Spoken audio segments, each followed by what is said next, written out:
2024 లేదా 25లో డిగ్రీ లేదా బీటెక్ చదివారా? సాఫ్ట్‌వేర్ జాబ్ కోసం ఎదురు చూస్తున్నారా? అయితే కోడ్ జ్ఞాన్ 100 డేస్ కోర్సులో చేరండి. జాబ్ సాధించండి. మిస్టర్ సాయిరామ్ గారు, నమస్తే అండి. బీటెక్ అండ్ డిగ్రీ చదువుతున్న పిల్లల విషయాలలో తల్లిదండ్రులు తెలియకుండానే కనిపించకుండా కొన్ని మిస్టేక్స్ తెలుసో తెలియకో జరుగుతూ ఉంటుంటాయి. వాటిని ఏ విధంగా ఫస్ట్ వాళ్ళు ఐడెంటిఫై చేయొచ్చు అంటారు? వాళ్ళు చేసే మిస్టేక్స్ ఏంటి సార్? ఫస్ట్ వాళ్ళ పిల్లల విషయంలో ఆబ్వియస్లీ ప్రతి పేరెంట్ ఎక్కువ ఆలోచిస్తారు అండి. అది కామన్, ఆ కేరింగ్ అది ఉంటుంది. సో ఆ పాయింట్లో ఏమంటారంటే లైక్ మా అప్పుడు ఇలా ఉండేది కాదు, ఇలా ఉంది అని చెప్పి కంపారిజన్ ఒకటి వచ్చేది. లేదా వాళ్ళ కజిన్స్ అట్లా ఉంటే ఒక 10 years 12 years బ్యాక్ వాళ్ళు జాబ్స్ తెచ్చుకొని ఉంటే వాళ్ళు సజెషన్స్ ఇవ్వటం, మేము ఇలా చేసాము, మీరెందుకు ఇలా చేస్తున్నారు అని.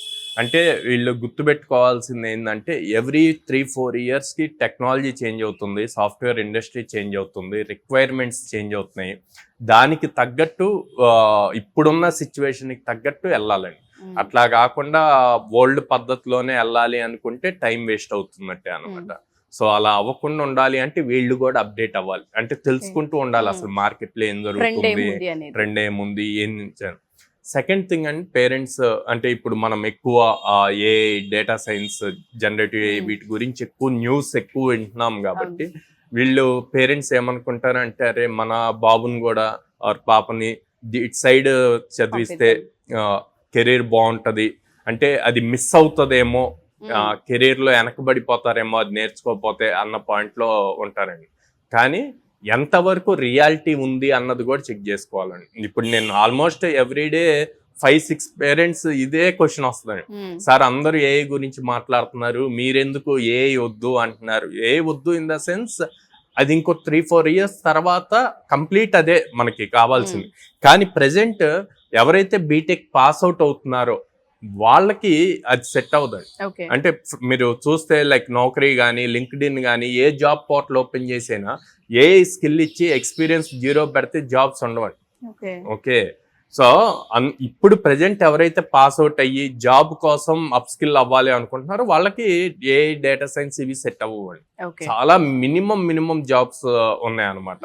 So at the same time ఎవరైతే ఇప్పుడు ఇంటర్మీడియట్ కంప్లీట్ అయ్యి బీటెక్ జాయిన్ అవుతున్నారో వాళ్ళు ఏ మీద ఫోకస్ చేయొచ్చు, ఎందుకంటే వాళ్ళు బయటికి రావడానికి 4 years టైం ఉంది. సో అప్పటికి మొత్తం అంతా కంప్లీట్ అవుతుంది. ఓకే, అండ్ పేరెంట్స్ ఎక్కువ అరే నువ్వు ఇప్పుడు అంతా ఏఐ వస్తుంది, ఏఐ నేర్చుకో, చూడు ఎన్ని లే ఆఫ్స్ అవుతున్నాయో, నువ్వు అట్లాగా అవ్వకూడదు అని చెప్తారు. కానీ ఎందుకు లే ఆఫ్ అవుతుంది అన్న రీజన్ తెలుసుకోవట్లేదు. భయాన్ని ఎంకరేజ్ చేస్తున్నారు అనమాట. అప్పుడు స్టూడెంట్ కూడా ఏం పెద్దోళ్ళు చెప్పినప్పుడు ఆబ్వియస్ గా అలర్ట్ అవుతారు కదా. అయినప్పుడు అరే మనం ఈ నేర్చుకోకూడదేమో, ఇంతమంది చెప్తున్నారు, న్యూస్లు ఇన్ని వస్తున్నాయి, సో ఆబ్వియస్లీ లే ఆఫ్ ఎక్కువ ఉంటుందేమో, మనం ఏ సైడే వెళ్ళాలేమో అన్న పాయింట్లో ఉంటారండి. సో అది నేను కరెక్ట్ చేయాలి అనుకుంటున్నాను అనమాట. ఎక్కువ కౌన్సిలింగ్ లో ఎక్కువ ఫేస్ చేస్తూ ఉంటారు. అంటే ముందుకి వాళ్ళకి అవేర్నెస్ రావాలి, ఏ ఉంది వస్తుంది కానీ ఫ్రెషర్స్ కి కాదు. ఓకే, అండ్ లే ఆఫ్స్ ఎవరికి జరుగుతున్నాయి, మిడ్ లెవెల్ వాళ్ళు, సీనియర్ లెవెల్, ఎక్కువ ప్యాకేజెస్ ఉన్న వాళ్ళకి లే ఆఫ్ జరిగి అక్కడ ఆటోమేషన్ జరుగుతుంది అనమాట. సో అది కంప్లీట్ డిఫరెంట్ సినారియో. సో అవి ఇని మీకు నాలెడ్జ్ లేక ఫ్రెషర్స్ని అటు సైడ్ వెళ్ళమని ఎంకరేజ్ చేయటం చాలా రాంగ్. అలా చేసి మళ్ళీ వాళ్ళు 2 years టైం వేస్ట్ చేసుకోవటం అన్నది రాంగ్. ఇంకొక పాయింట్, వీళ్ళు ఏదైనా ఒక కోర్స్ తీసుకున్నారు, దానికి అటెంప్ట్ చేశారు, అది ఫెయిల్ అయితే, అందులో ఆ ఇంటర్వ్యూ కానీ ఏదైనా ఫెయిల్ అయితే ఇమ్మీడియట్గా ఇంకా ట్రై చేయి, ఇంకో 2 times 3 times ట్రై చేయి అని చెప్పకుండా ఇమ్మీడియట్ వేరే వాళ్ళు ఇంకో సజెషన్ ఇస్తే కోర్స్ చేంజ్ అన్నది. అలా చేసినప్పుడు స్టూడెంట్ కూడా కన్ఫ్యూజన్ స్టేట్లోకి వెళ్తాడు. అరే నేను అసలు ఎగ్జాక్ట్గా ఏం నేర్చుకోవాలి, ఏం నేర్చుకుంటున్నాను, నేను ఎందులో స్ట్రాంగ్ అన్న పాయింట్స్లో చాలా డిస్టర్బెన్స్ వస్తుందండి. ఆ కన్ఫ్యూజన్ స్టేట్లో తను దేని మీద ఫోకస్ చేయలేడు. ఎందుకు అప్పటి వరకు ఒక కోర్స్ నేర్చుకున్నాడు, మళ్ళీ ఇంకో కోర్స్ నేర్చుకోవాలంటున్నారు, ఇలాగ టైం వేస్ట్ అవుతుంది అనమాట. ఇన్ని కోర్సెస్ నేర్చుకునే బదులు ఒక్క కోర్స్ మీదే కాన్స్టెంట్గా ఫిక్స్డ్గా 3 months 6 months ట్రై చేయండి, ఫుల్ ఎఫర్ట్ పెట్టండి, ఖచ్చితంగా క్రాక్ చేయగలుగుతారు. ఈ ఇట్లాగా షఫుల్ మైండ్తో ఉండకూడదు అనమాట. And next job comparison, government jobs, private jobs, ఇట్లా కంపారిజన్ ఎక్కువ ఉంటుంది అనమాట. ఎవరి స్కిల్ సెట్ ఎవరి ఇంట్రెస్ట్ని బట్టి అది అచీవ్ చేయగలుగుతారు. సో అట్లా కాకుండా పక్కన వాళ్ళు ఇలా చేశారు అని కంపేర్ చేస్తూ మనం కూడా మన పిల్లల్ని అట్లాగే చేయాలి అనుకుంటే అది రాంగ్ అండి. అలా రుద్దటం అన్నది ఉండకూడదు. ఇప్పుడు మనం చూస్తున్నాం అలా రుద్దే 10th క్లాస్ ఇంటర్మీడియట్ పిల్లలు సూసైడ్ చేసుకుంటారు. మేము చదివేటప్పుడు ఎప్పుడు మేము అవి అనలేదు. ఇప్పుడు ఈ IIT CE అని చెప్పి 8th 9th క్లాస్ నుంచే స్టార్ట్ చేసి ఆ ప్రెషర్ ఆ రుద్దటం వల్ల వాళ్ళు అది హ్యాండిల్ చేయలేక డెత్ ఒక్కటే సొల్యూషన్ అన్న పాయింట్లోకి వెళ్తున్నారంట. సో అలా రుద్దటం అన్నది కరెక్ట్ కాదు. సో ప్రాపర్గా అసలు తనకేం ఇంట్రెస్ట్ అన్నది తెలుసుకొని అటు సైడ్ ఎంకరేజ్ చేయటం అన్నది ఇంపార్టెంట్.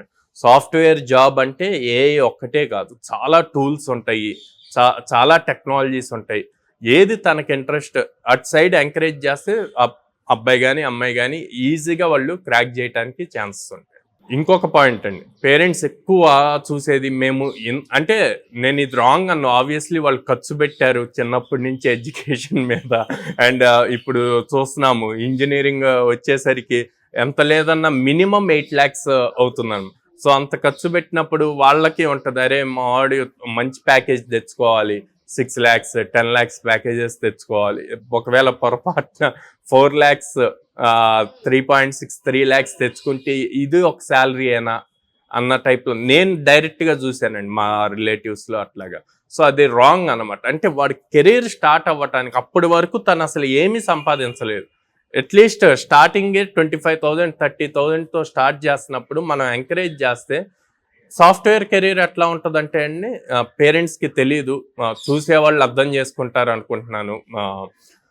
మీకు ఎక్స్పీరియన్స్ పెరుగుతున్న కొద్దీ అది 3 into 4 times వెళ్తుంది. లైక్ 10% 15% పెరగటం కాదు. ఇక్కడ స్కిల్ జాబ్ వచ్చింది, జాబ్ వచ్చాక ఎంత బాగా పెర్ఫామ్ చేస్తే అంత లెవెల్లో మీకు హైక్స్ వస్తూ ఉంటుంది.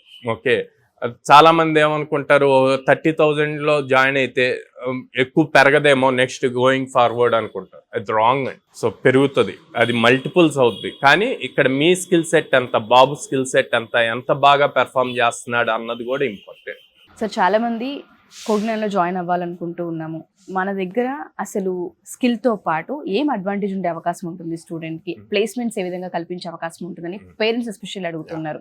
సో మనం ఏం చెప్పొచ్చు అంటే, సో కోగ్నైన్ ఆల్మోస్ట్ 800+ కంపెనీస్తో అసోసియేట్ అయ్యి ఉందండి.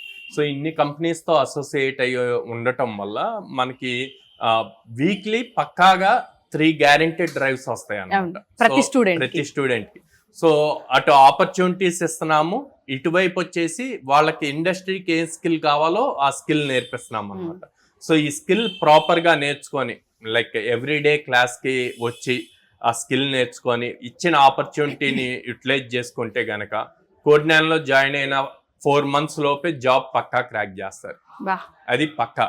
అట్లా కాకుండా ఒకరోజు వచ్చి ఒకరోజు రాకుండా ఏదో వస్తున్నాము అంటే వస్తున్నాము, ఇంటర్వ్యూ జాబ్స్ వచ్చినప్పుడు జస్ట్ అప్లై చేసాము అంటే అప్లై చేసాము ఉంటే ఆబ్వియస్లీ ఎవరం చెప్పలేము అన్నమాట. సో స్టూడెంట్ గనక 100% ఎఫర్ట్ పెట్టి డైలీ క్లాసులకు వస్తే వాళ్ళకి జాబ్ వచ్చే వరకు రెస్పాన్సిబిలిటీ మాది.